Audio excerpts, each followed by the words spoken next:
we're back. And yet, we're still here. Now, plan for this video is just a quick walk, and it's something that I'm going to I've been reflecting on in the last day or two. And I'll be brutally honest, it's coming from Italy, being the fact that I've had to go to so many basilicas to see all this beautiful art. I'm feeling eternally grateful, eternally optimistic, just seeing all the beauty in this country, but also what we've got in the continent of Europe, certainly for my homeland as well, with the foundations and values of what is our Western civilization. And yeah, it's founded on Christianity, which as I said, I've seen quite a lot of it recently. And at the same time, we are currently on the island of Giudecca, looking over to the mainland just there. That's sort of west. And yeah, so we're going for a wee walk. And yeah, I'm sort of doing a little bit of reflecting on what has been 10 days in Italy. I mean, I know this sounds really weird, but I moved when I made the video in St Andrews. First of all, if anybody has watched that, it was way too much. But yeah, the monument of the patron saint of Scotland, St Andrews, Saint Andrew, I saw him. And well, in the Vatican, I saw the main statue of what that replica in Scotland was sculpted on, which brought me on the flight from Rome, which then has got me to Florence, which has then got me to St Mark's Basilica in Venice. Now, I had a conversation yesterday with a German girl, and to an extent I sort of half resonate with what she was saying. She's been on the road for a number of years, and she feels like when she goes home, she feels sad, she feels constrained, she feels down. There's a lot of pessimism, there's a lot of negativity, there's a lot of restrictions, and it feels like it's anti-human in a way. It's anti-growth. And in some ways, you could even argue it's anti-God. And I mean, whoever's watching that, you'll probably go, whatever that means. I agree with you on that sense. But for the purpose of this story, just bear with me for a sec. Cheers, bro.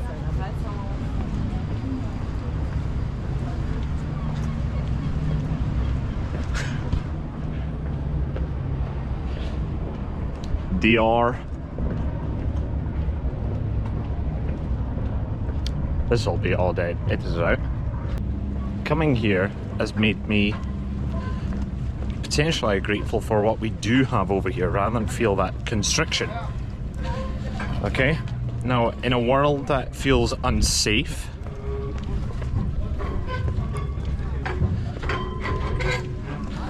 and a world where I feel that there's an agenda of media to try and bring us down into negativity,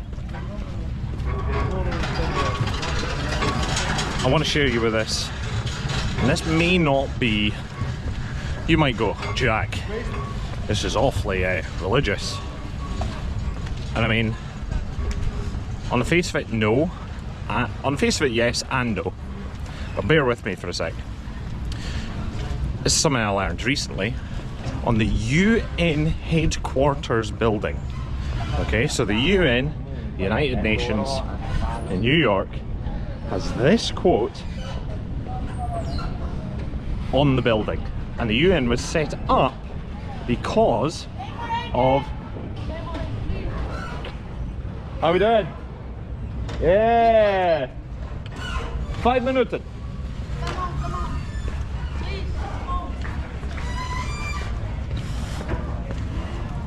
He will judge between the nations and will settle disputes for many peoples. They will beat their swords into plowshares and their spears into pruning hooks. Nation will not take up sword against nation, nor will they train for the war of anyone.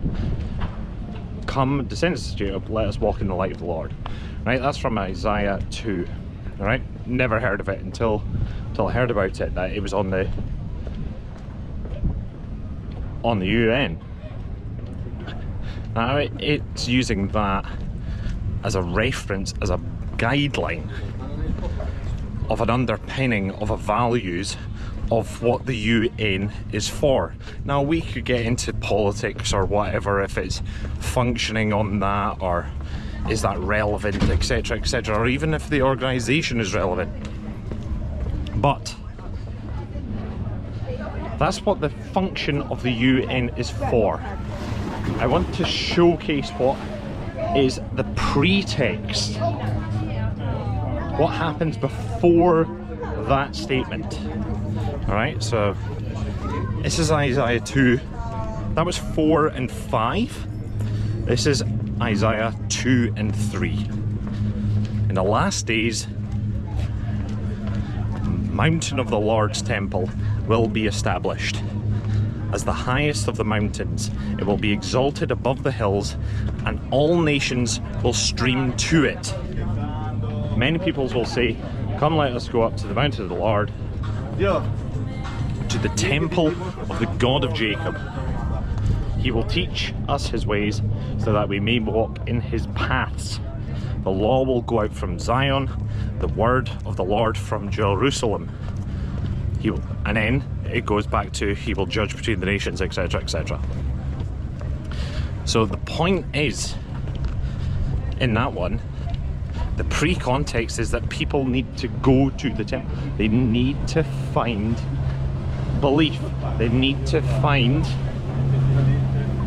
and for the avoidance of having much poorer language than the rest of this world, God.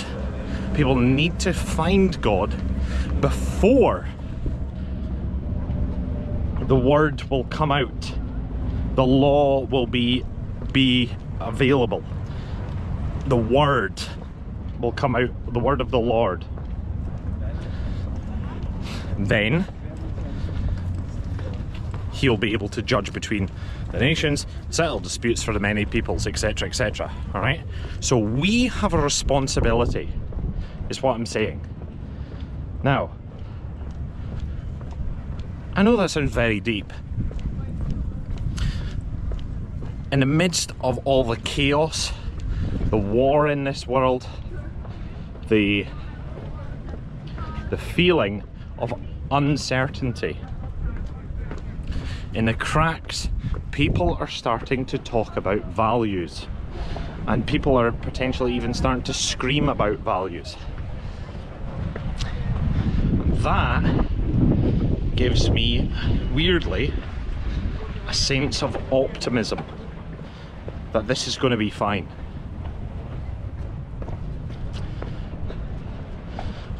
Yet again, controversial. I want to put this into perspective of a very famous song about trying to heal the world. Look at that. Look at that, isn't that awesome? Here we go. There's a place in your heart, and I know it is love, and this place could be much brighter than tomorrow. If you really try, you'll find no need to cry. In this place there'll be no hurt or sorrow. There are ways to get there if you care enough about the living. Make a little space, make a better place, heal the world. Make it a better place for you and for me and for the entire human race. There are people dying. If you care enough for the living, make a better place for you and for me. It continues, it continues, it continues.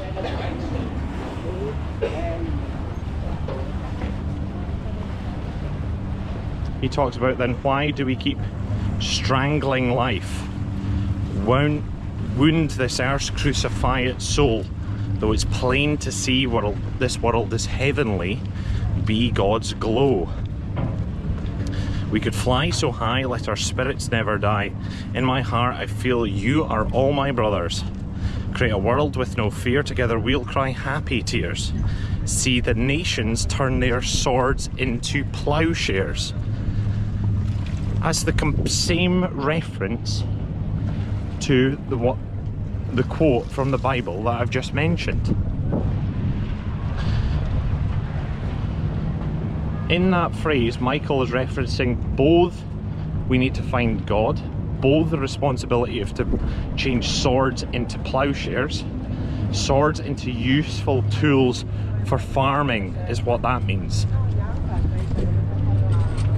Rather than killing them one, we need to feed each one. And I don't know, maybe just the fact that I'm here, I just wanted to share that. Before being able to do that, before being able to turn swords into plowshares, we need to find the values that underpin our society. And for want of a worse, or want of a better word, the only one that I can find that is a sort of umbrella term is find God. Well, I'm trying to find him in the fact of traveling this beautiful place.